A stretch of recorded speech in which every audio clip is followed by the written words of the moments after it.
toward the One, the perfection of love, harmony, and beauty, the only being, united with all the illuminated souls who form the embodiment of the One Heart, the Spirit of Guidance. Volume 6, The Alchemy of Happiness, The Five Inclinations. 1. The Love of Knowledge. The first of these five inclinations is the love of knowledge. It is not only intellectual and intelligent beings who seek after knowledge. Even an infant wishes to know what every little noise is. Every child seeing a beautiful color or line in a picture inquires about it. And therefore, in greater or less degree, every individual is striving after knowledge.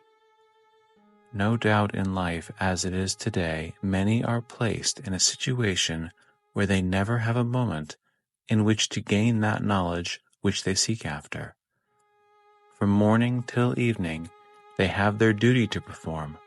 They are so absorbed in it that after some time that hunger for knowledge is lost, and their mind becomes blunted.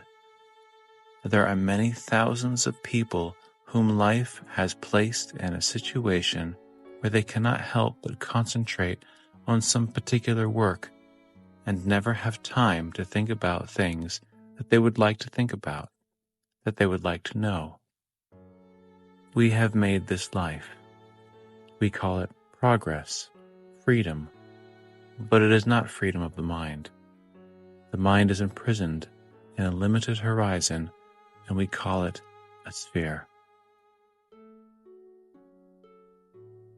If all thought, all life, consists in studying something only in order to earn one's bread and butter, then when can one give one's thought and mind to what one's soul is seeking after?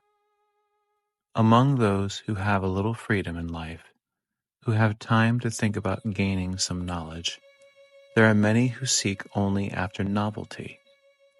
They think that to learn means only to get to know something they did not know before.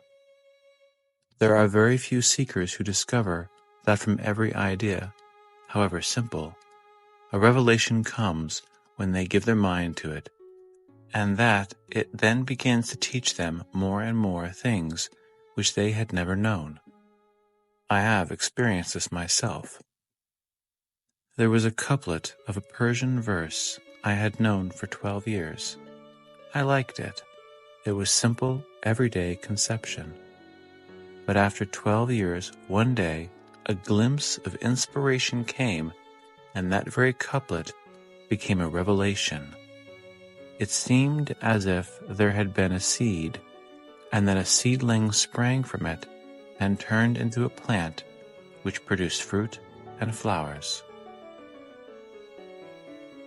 The difficulty that so-called truth-seeking people experience is that when they have a little time to look for truth, they are restless.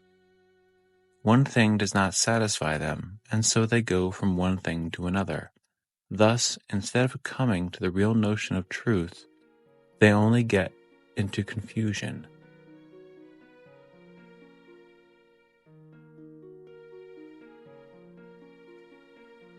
Someone asked an artist if he could make a really new picture. Yes, he said, I can. He put 2 horns and 2 wings on the body of a fish, and people said, how wonderful! This is something no one has ever seen. Everyone has seen wings on a bird and horns on beasts, but there are many souls who need a novelty of that kind. Many admire it, and few think, like Solomon, that there is nothing new under the sun, especially when we come to the domain of wisdom, of knowledge. For one does not arrive at concentration, contemplation, or meditation by studying many things, nor by going from one idea to another.